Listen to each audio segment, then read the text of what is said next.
नमस्कार, मैं हूं प्रभाकर मणि तिवारी और आप देख रहे हैं मेरा विशेष कार्यक्रम पॉलिटिक्स विद प्रभाकर। आज एक बार फिर चर्चा पश्चिम बंगाल की। पश्चिम बंगाल में लगता है बीजेपी और केंद्र सरकार की मुश्किलें कम होने का नाम नहीं लेती नज़र आ रही है। आज किसान नेता राकेश टिकैत ने अपने कुछ सहयोगियों के साथ यहाँ राज्य सचिवालय में मुख्यमंत्री ममता बनर्जी से के साथ मुलाकात की है। कोई घंटे भर तक बातचीत की और भावी रणनीति पर विचार विमर्श किया। राकेश टिकैत को आज पहुंचना था और बीजेपी पहले से ही अंतर्कलह की शिकार है। केंद्रीय नेतृत्व के तमाम कोशिशों के बावजूद पश्चिम बंगाल में पार्टी की अंतर्कलह और बगावत थमने का नाम नहीं ले पा रही है।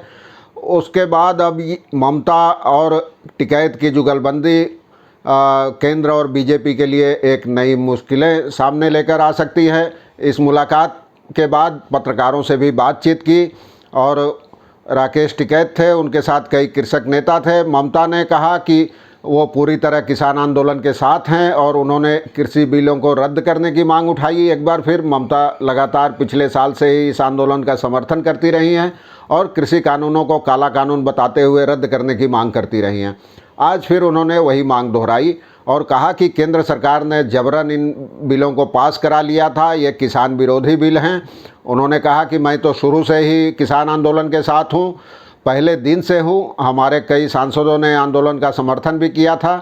और इस प्रसंग पर चर्चा के दौरान उन्होंने सिंगूर और नंदीग्राम में हुए ज़मीन अधिग्रहण विरोधी आंदोलन का भी जिक्र किया कि कैसे उन्होंने और उनकी पार्टी ने उस समय किसानों का साथ दिया था, उनके समर्थन में खड़े हुए थे और अनशन किया था। इसी वजह से वहाँ किसानों की ज़मीन बच गई। सिंगूर में अधिग्रहण के बाद भी ज़मीन वापस मिल गई थी किसानों की। इसकी उन्होंने विस्तार से चर्चा की और ममता का कहना था कि जितने दिन किसानों की मांग पूरी नहीं होती, आंदोलन जारी रहेगा और इस आंदोलन को हम समर्थन देते रहेंगे। जितने दिन उन्होंने राकेश टिकैत से कहा कि आप आंदोलन जारी रखिए, हमारा पूरा समर्थन आपके साथ है। उनका कहना था कि मैं किसानों की ज़मीन जबरन लेने के ख़िलाफ़ हूँ, इसलिए राज्य सरकार ने ऐसा एक कानून भी बनाया है कि कोई किसानों की ज़मीन जबरन नहीं ले सकता। उनका कहना था कि तीनों विधेयक, तीनों कृषि कानून तुरंत वापस लिए जाएं।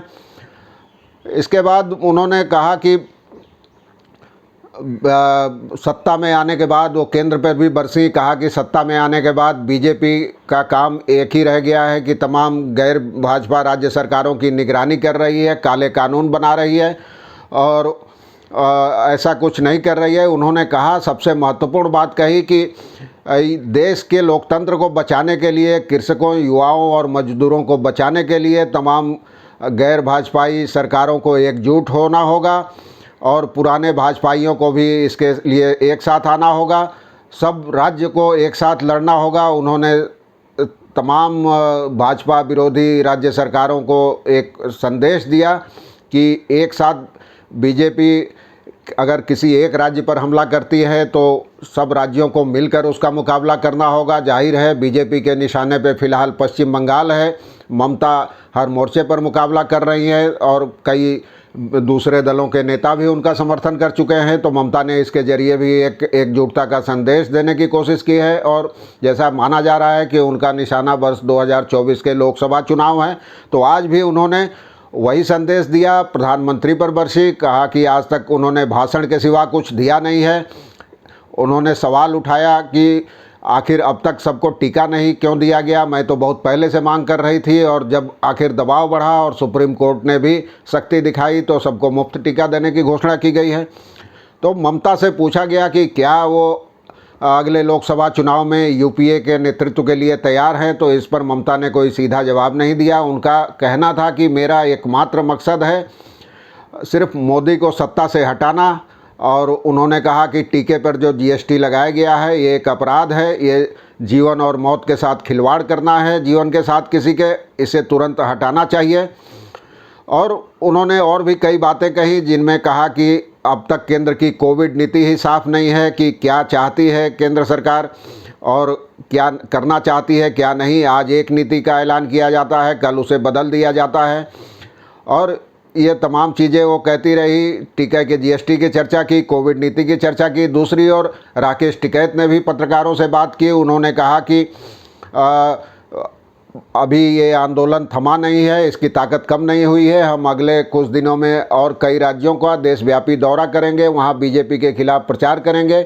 और आपको याद होगा कि किसान मोर्चा के नेता विधानसभा चुनाव के पहले भी पश्चिम बंगाल के दौरे पर आए थे। उन्होंने कई रैलियां निकाली थी, सिंगूर, नंदीग्राम और कलकत्ता के अलावा, इसके अलावा असम भी गए थे। पश्चिम बंगाल में तो, असम में उतना नहीं, लेकिन पश्चिम बंगाल में किसानों के आंदोलन का और उनकी रैलियों का असर ज़रूर नज़र आया।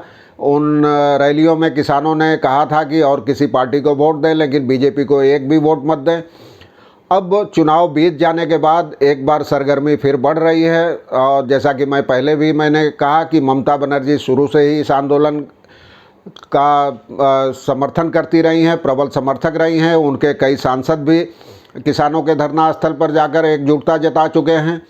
अब ऐसे में टिकैत के दौरे से एक नए समीकरण के उभरने की संभावना है। और जैसा कि विधानसभा चुनाव के पहले ही कहा जा रहा था कि अगर ममता जीत जाती हैं तो विपक्ष का नया चेहरा बन सकती हैं 2024 के लोकसभा चुनाव के पहले। और अब धीरे धीरे राजनीति उसी दिशा में आगे बढ़ रही है। शायद यही समझकर राकेश टिकैत अपने सहयोगियों के साथ आज यहाँ आए थे, ममता से मुलाकात की, भावी रणनीति पर चर्चा की और ममता ने भी खुलकर समर्थन किया और राकेश टिकैत ने भी आंदोलन को और जोरदार करने की बात कही। अब आने वाले दिनों में देखते हैं इस जुगलबंदी का क्या असर होता है और बीजेपी और केंद्र सरकार के लिए कितनी परेशानी खड़ी कर पाती है।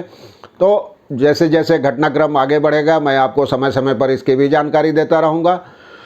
आज के लिए बस इतना ही। एक बार फिर आपसे अनुरोध करूंगा कि अगर आपने अब तक इस चैनल को सब्सक्राइब नहीं किया है तो कृपया सब्सक्राइब करें, मित्रों और परिजनों के साथ शेयर करें और अपनी टिप्पणियों के जरिए राय से अवगत कराना भी मत भूलें। धन्यवाद, नमस्कार।